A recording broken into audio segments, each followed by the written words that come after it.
Everyone, I hope सबके exam अच्छे चल रहे होंगे और सबकी अच्छे से तैयारी भी हो रही होगी। तो best of luck once again. और जब जो रिज़ल्ट आएगा ना तुम लोगों का, वो मेरे को कमेंट बॉक्स में ज़रूर बताना कि किसने कितना स्कोर किया, ठीक है। और चलो आज की वीडियो हम करने वाले हैं कि तुम लोगों का रिज़ल्ट कब आएगा, ठीक है। रिज़ल्ट आएगा पता होगा तभी तो तुम लोग शेयर करोगे ना मेरे साथ। तो आज की वीडियो इसी टॉपिक पे होगी, तो हम इस पर थोड़ा सा डिटेल में बात करेंगे कि पहले किन का रिज़ल्ट आएगा, किस सब्जेक्ट का रिज़ल्ट आएगा और कब तक आप लोगों का कंप्लीट रिज़ल्ट आ जाएगा इग्नू की वेबसाइट पे। तो इस टॉपिक पर आज बात करने वाले हैं। तो नए हो तो सब्सक्राइब कर लेना और बेल नोटिफिकेशन भी प्रेस कर देना। तो चलो आज बात करते हैं कि इग्नू का जो 2024 जून एग्ज़ाम दे रहे हो ना, उसका रिज़ल्ट कब आएगा।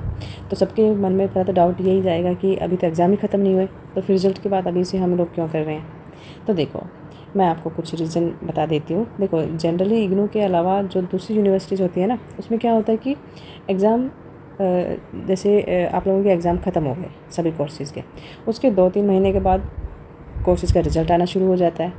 प्लस में एक चीज़ और क्या होती है कि जितने भी कोर्सेज़ होते हैं ना, उनका रिज़ल्ट सभी बच्चों का उनके सारे सब्जेक्ट्स का एक साथ आता है। ये बात हो गई अदर यूनिवर्सिटीज़ की। Got it. फॉर एग्ज़ाम्पल जैसे आप किसी और यूनिवर्सिटी से ना बीए कर रहे हो और बच्चे भी बीए कर रहे हैं, तो उसमें जितने भी सब्जेक्ट होते हैं ना ग्रेजुएशन में, चाहे बीएससी हो या बीकॉम हो या सिंपल बीए हो, तो उन सभी का रिज़ल्ट जो है ना वो एक ही डेट पर आ जाता है। मतलब एक डेट को ही सारी क्लासेस का, मतलब बीए बीएससी बीकॉम ग्रेजुएशन जो है वो एक साथ डिक्लेयर हो जाता है। लेकिन इग्नू में क्या होता है कि थोड़ा सा डिफरेंट है प्रोसीजर इनका। फॉर एग्ज़ाम्पल क्या है कि जैसे मैं आपको एक एग्ज़ाम्पल से बताती हूँ कि दिसंबर 2023 सेशन था ना, तो जो एग्ज़ाम चल रहे थे उनका जो रिज़ल्ट था वो 26 दिसंबर को एक्टिव कर दिया था। Got it. इग्नू ने 26 दिसंबर को ही रिज़ल्ट जो है वो अपडेट करने शुरू कर दिए थे। लेकिन इग्नू जब भी रिज़ल्ट की पहली अपडेट पब्लिश करता है ना, तो उस अपडेट में 99 बच्चों का रिज़ल्ट नहीं आता, सिर्फ कुछ ही 1-2% का रिज़ल्ट होता है।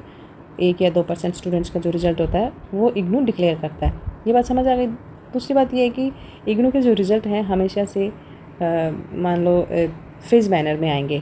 इग्नू अभी जो क्या है कि रिज़ल्ट डिक्लेयर करता है, वो अपनी वेबसाइट पर जो रिज़ल्ट का लिंक होता है ना, उसके साथ साथ ऊपर एक डेट पब्लिश भी कर देता है। जैसे मैं आपको बताऊं कि फ़र्स्ट टाइम जैसे यूजर्स होंगे उनके समझ में आ जाएगा। जैसे मैं ये इग्नू की वेबसाइट पर जैसे आप जाओगे तो यहाँ पर आप एक जो लेटेस्ट रिज़ल्ट होगा ओब्वियसली दिसंबर 2023 सेशन का है।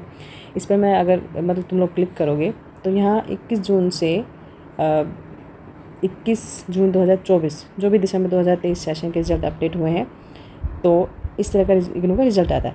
तो यहाँ पर सेशन लिखा होगा। और तो इन शॉर्ट आप एक चीज़ समझ लो कि आपके जितने भी सब्जेक्ट्स के एग्ज़ाम दिए हैं ना, सभी सब्जेक्ट का रिज़ल्ट एक साथ नहीं आएगा, अलग अलग फेज़ मैनर में आ गया। किसी दिन 2 सब्जेक्ट का रिज़ल्ट आ जाएगा, किसी दिन 4 का आ जाएगा, किसी दिन और बाकी जितने भी हैं उनका आ जाएगा, ठीक है।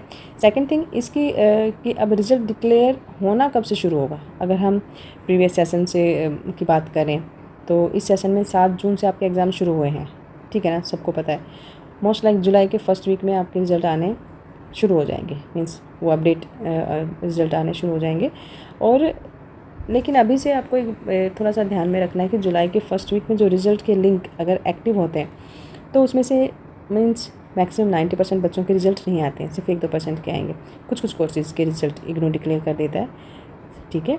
और जब भी इन रिज़ल्ट्स का लिंक एक्टिव होता है ना, तो पहला लिंक उस लिंक के एक्टिव होने के बाद, फॉर एग्ज़ाम्पल इग्नू ने 2 जुलाई को पहला लिंक एक्टिव किया, ठीक है, रिज़ल्ट का। तो 2 जुलाई को ऐसे मीन्स सारे बच्चों का तो नहीं आएगा, ये मैं बता चुकी हूँ पहले। फिर क्या करेंगे कि उसके कुछ दिनों के बाद में भी 10 दिन के बाद, 10 या 15 दिन के बाद एक नई अपडेट पब्लिश करेगा इग्नू, उस वेबसाइट पर आपको दिखाएगा इसी तरीके से, ठीक है। तो ये दिसंबर सेशन लिखा होगा कहीं, तो वो दिसंबर वाला हो जाएगा जून 2024 का। और यहाँ पे डेट लिखी रहेगी, मीन्स जो आप लिंक पे जाओगे ना, मैं वो डिस्क्रिप्शन में दे दूँगी। अच्छा, फॉर एग्ज़ाम्पल एक और एग्जांपल के थ्रू समझ लेते हैं। जैसे मान लो रिज़ल्ट 2 जुलाई को पब्लिश करता है इग्नू, तो वहाँ पे डेट 2 जुलाई लिखी होगी ओब्वियसली। उसके 15 या 20 दिन के बाद रिज़ल्ट पब्लिश कर देता है। कि हाँ अच्छा फिर 17 जुलाई लिख कर मान तो 17 जुलाई को अगर कोई डेट आया है, मतलब ये बहुत वैसी बात नहीं है जो मैं तुम लोगों को बता रही हूँ, इतना तो तुम लोग you are enough mature, but result की बात हो रही है तो थोड़ा सा मैं इसलिए बताना मेरे को ज़रूरी लगा। तो मान लो एक्चुअल में जो रिज़ल्ट की जो परसेंटेज है ना वो बढ़ना शुरू हो जाएगी धीरे धीरे। अब जो 1-2 बच्चों का रिज़ल्ट आया था वो फिर 10 बच्चों का हो जाएगा, फिर जुलाई के लास्ट होते होते एक और अपडेट आ जाएगी जिसमें 10 मीन्स 101 पर बच्चों के रिजल्ट आना शुरू हो जाएंगे। इस तरीके से फेज़ माइनस में इग्नू के जो रिजल्ट हैं वो डिक्लेयर होते रहते हैं। अच्छा एक चीज़ और याद रखना है कि जितने भी सब्जेक्ट के एग्ज़ाम दिए हैं ना, 4 हो या 5 हो या 8 हो, 6 भी होते हैं बहुतों के, उनका रिजल्ट एक साथ नहीं आएगा, अलग अलग फेज़ मैनर में आएगा। और थोड़ा सा एक ये बात समझो कि अगर इग्नू के एग्ज़ाम चल रहे हैं लगभग जुलाई के आई थिंक 2nd वीक तक, 13 जुलाई तक आई थिंक एग्ज़ाम चलेंगे, तो आपके जो मैक्सिमम कोर्सेज़ के जो रिज़ल्ट है ना लगभग आपको देखने को मिल जाएंगे तब तक, वॉट इट। लेकिन जो रिज़ल्ट शुरुआत में जो रिज़ल्ट आएंगे वो 1-2% बच्चों के ही आएंगे। मोस्ट लाइकली जुलाई के फर्स्ट वीक तक ख़त्म होने तक देखने को आपको सारे रिज़ल्ट मिल जाएंगे। और एक ये जो है टर्म एंड थ्योरी एग्ज़ाम्स की बात कर रहे हैं, तो जो थ्योरी पेपर आपने दिए ना असाइनमेंट के रिज़ल्ट की बात ऑलरेडी हम कर ही चुके हैं, ठीक है। तो उसके लिए आप दूसरी वीडियो देख लेना, मैंने ऑलरेडी अपलोड की हुई है कि असाइनमेंट के रिज़ल्ट कब तक आते हैं, कब अपडेट होता है उनका। तो ये कुछ आज थोड़ी सी बातें थी एग्ज़ाम्स के बारे में तुम लोगों के साथ शेयर करना था। तो चलो लाइक करना वीडियो को और चैनल को सब्सक्राइब जरूर करना। मिलते हैं नेक्स्ट वीडियो में, बाय।